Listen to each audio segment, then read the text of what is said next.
आज पश्चिम बंगाल में टीएमसी का घोषणा पत्र जारी किया जाएगा, जहां ममता चोट के बाद पहली बार मंच पर व्हील चेयर पर नजर आ सकती हैं। ममता 15 मार्च से चुनावी मैदान पर एक बार फिर उतरेंगी। ममता बनर्जी 15 मार्च से जनसभा की शुरुआत करेंगी। ममता 15 मार्च को पुरुलिया, 16 मार्च को बांकुरा और 17 मार्च को झारग्राम में रैली करेंगी। पश्चिम बंगाल की मुख्यमंत्री ममता बनर्जी के चोटिल होने को लेकर विशेष पर्यवेक्षकों की टीम ने निर्वाचन आयोग को रिपोर्ट सौंपी है।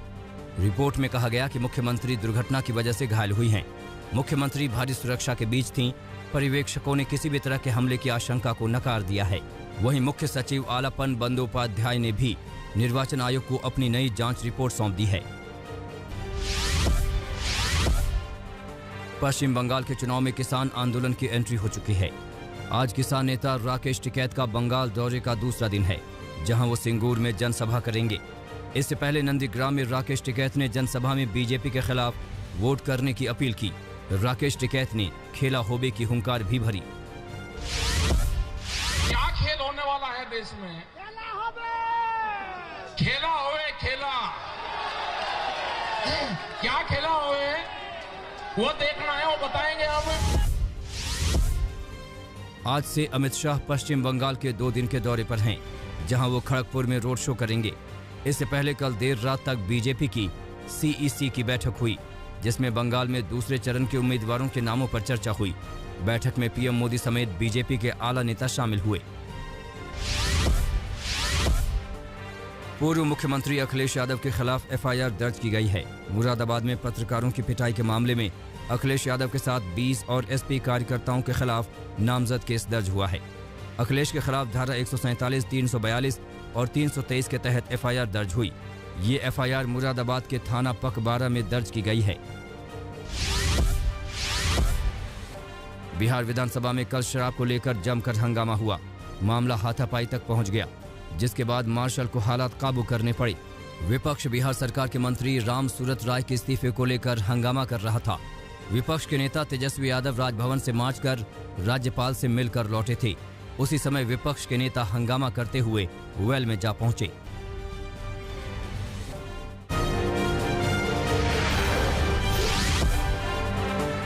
अंबानी के घर के पास मिला स्कॉर्पियो के मालिक की मौत के मामले में assistant police inspector Sachin Vaze को ठाणे की सेशन कोर्ट से बड़ा झटका लगा है।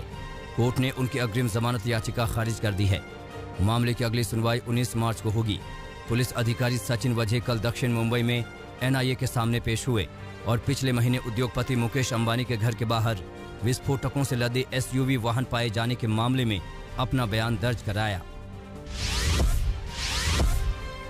महाराष्ट्र में कोरोना की रफ्तार जारी है। लगातार दूसरे दिन 15,000 से ज्यादा नए केस सामने आए हैं। वहीं 24 घंटे में 88 लोग कोरोना की वजह से अपनी जान गंवा चुके हैं। वहीं दिल्ली में लगातार तीसरे दिन कोरोना के 400 से ज्यादा केस सामने आए हैं। सीएम अरविंद केजरीवाल ने लोगों से वैक्सीन लगाने की अपील की है। श्री अमरनाथ जी श्राइन बोर्ड ने यात्रा की तारीखों का ऐलान कर दिया है। इस बार अमरनाथ यात्रा 28 जून से शुरू होकर 22 अगस्त को खत्म होगी। यात्रा के लिए एडवांस रजिस्ट्रेशन 1 अप्रैल से शुरू होगा। सुरक्षा के चलते इस बार यात्रा 56 दिन तक चलेगी। आषाढ़ चतुर्थी से लेकर रक्षाबंधन तक श्रद्धालु बाबा अमरनाथ के दर्शन कर सकेंगे। ओशो कम्यून की 3 एकड़ जमीन बेचने के मामले में विवाद गहराता जा रहा है। इसमें 2 प्लॉट की कीमत 107 करोड़ रुपए लगाई गई है। ये पूरा मामला मुंबई चैरिटेबल कमिश्नर के यहां पहुंच गया है, जहां इस मामले में 15 मार्च को सुनवाई होगी। आज भारत और इंग्लैंड के बीच दूसरा T20 मुकाबला खेला जाएगा। सीरीज के सारे मैच मोटेरा के नरेंद्र मोदी स्टेडियम में हो रहे हैं। पहला मैच हारने के बाद टीम इंडिया सीरीज में 0-1 से पीछे है।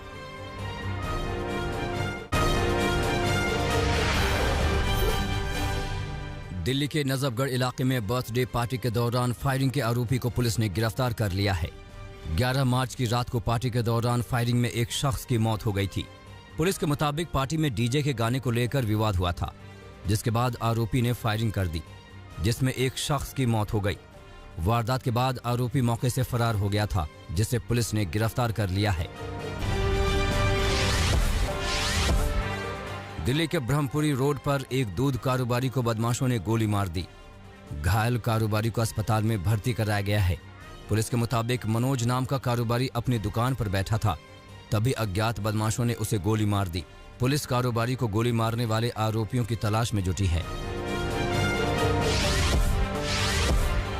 हरियाणा के पानीपत की शास्त्री कॉलोनी में एक युवक का शव बरामद हुआ है। युवक का चेहरा ईंट से बुरी तरह कुचला हुआ था। पुलिस ने मौके से शराब की बोतलें भी बरामद की हैं। माना जा रहा है कि हत्या से पहले युवक से लूटपाट की कोशिश की गई। मृतक की जेब से एक डायरी और बिना सिम का मोबाइल फोन बरामद हुआ है। डायरी में लिखी गई जानकारी के आधार पर पुलिस मृतक की शिनाख्त करने की कोशिश कर रही है। यूपी के झांसी में पुलिस ने 2 साइबर अपराधियों को गिरफ्तार किया है। दोनों आरोपी पहले धोखे से लोगों की महत्वपूर्ण जानकारियां हासिल करते थे, इसके बाद उनके खातों से नकदी उड़ा देते थे। दोनों आरोपियों के पास से नकदी, मोबाइल, सिम कार्ड और डेबिट कार्ड बरामद हुए हैं। गाजियाबाद के करहेड़ा इलाके में हिंडन पुल के पास उस वक्त अफरा तफरी मच गई जब नहाते हुए 2 बच्चे नदी में डूब गए। पुलिस ने मौके पर पहुंचकर स्थानीय गोताखोरों की मदद से बच्चों की तलाश की, लेकिन उन्हें कामयाबी नहीं मिली, जिसके बाद एनडीआरएफ की टीम को मौके पर बुलाया गया, लेकिन 2 बच्चों का पता नहीं लग सका। बिहार के बेगूसराय में पति की पिटाई से एक महिला की मौत हो गई। मामला लोहिया नगर के बाघी मोहल्ले का है। मृतका के भाई का आरोप है कि उसकी बहन का पति लगातार 2 लाख रुपए के लिए दबाव बना रहा था। जब महिला ने मायके से पैसे लाने से इनकार कर दिया तो पति ने उसे बेरहमी से पीटा। गंभीर हालत में महिला को अस्पताल में भर्ती कराया गया, जहां इलाज के दौरान उसकी मौत हो गई। पुलिस ने आरोपी पति को गिरफ्तार कर लिया है।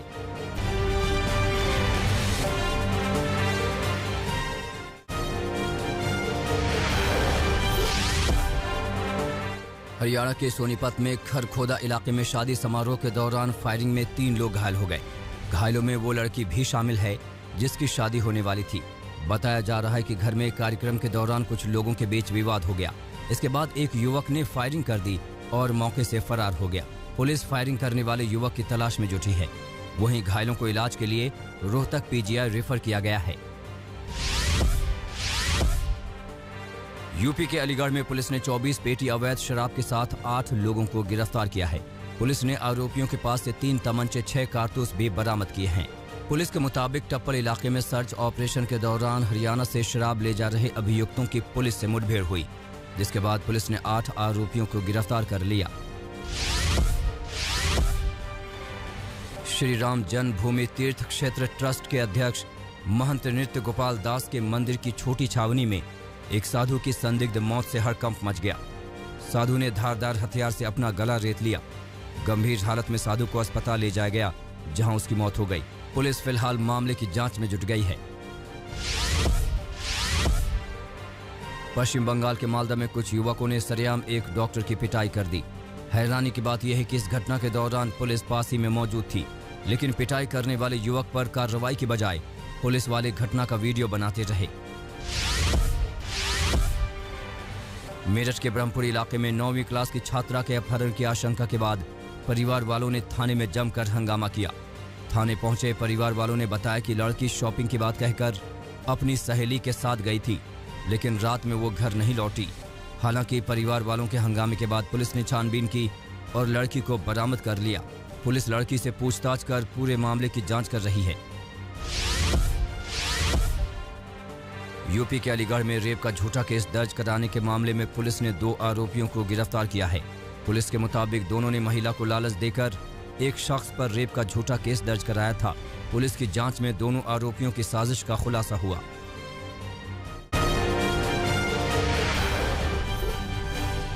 अमेरिका के रक्षा मंत्री लॉयड ऑस्टिन अगले हफ्ते भारत के रक्षा मंत्री राजनाथ सिंह से मुलाकात करेंगे। दोनों देशों के बीच बड़ी रक्षा साझेदारियों पर चर्चा होगी। पेंटागन के शीर्ष अधिकारियों के मुताबिक भारत और अमेरिका के बीच रक्षा साझेदारी में इजाफा करने की प्राथमिकता है। अफगानिस्तान के पश्चिमी प्रांत हेरात में एक कार धमाका हुआ। इस धमाके में 8 लोगों की मौत हो गई, जबकि 53 से ज्यादा लोग घायल हो गए। विस्फोट के कारण 14 घर भी क्षतिग्रस्त हो गए। रूस की राजधानी मॉस्को में 150 म्युनिसिपल काउंसिल मेंबर्स को गिरफ्तार किया गया। भ्रष्टाचार के आरोपों के चलते ये गिरफ्तारी हुई। गिरफ्तारी की जमकर आलोचना हो रही है। संयुक्त राष्ट्र के ह्यूमन राइट्स काउंसिल की एक बैठक में शिनजियांग में मानवाधिकार हनन का मुद्दा उठा। 64 देशों ने चीन के खिलाफ क्यूबा के प्रतिनिधि नेता के प्रस्ताव का समर्थन किया। चीन शिनजियांग में विगर मुसलमानों पर अत्याचार करता रहा है। पराग्वे की राजधानी में राष्ट्रपति के खिलाफ लोगों ने विरोध प्रदर्शन किया। कोरोना से लड़ाई में लापरवाही और भ्रष्टाचार का आरोप लगाते हुए लोगों ने राष्ट्रपति से इस्तीफे की मांग की। हांगकांग की नेता कैरी लाम ने इलेक्टोरल सिस्टम में सुधार को लेकर सहमति जताई।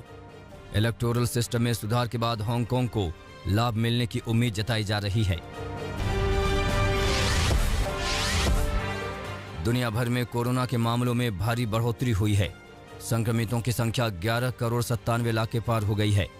महामारी में 26,53,000 से अधिक की जान गई है, जबकि अब तक 9.5 करोड़ लोग ठीक हो चुके हैं।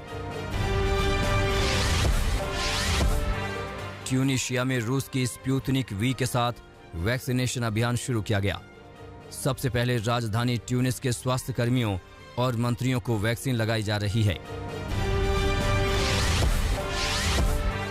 सिरेजो ओसाका ने जापानी लीग में योकोहामा एफसी को करारी शिकस्त दी। सिरेजो ने 4-1 से शानदार जीत हासिल की। तेज आंधी की वजह से 2 घंटे बाद ये मैच शुरू हुआ था। जापान की राजधानी टोक्यो में मशहूर सोना आर्ट की डिजिटल प्रदर्शनी लगाई गई। जापानी संस्कृति से मेल खाते इस कला के लोग दीवाने हैं। नमस्कार, मैं हूं अंजना ओम कश्यप। हमें उम्मीद है ये वीडियो आपको पसंद आया होगा। लेटेस्ट खबरों के लिए यूं ही देखते रहिए आज तक, और इस वीडियो के पसंद आने पर लाइक, शेयर एंड सब्सक्राइब करना ना भूलें।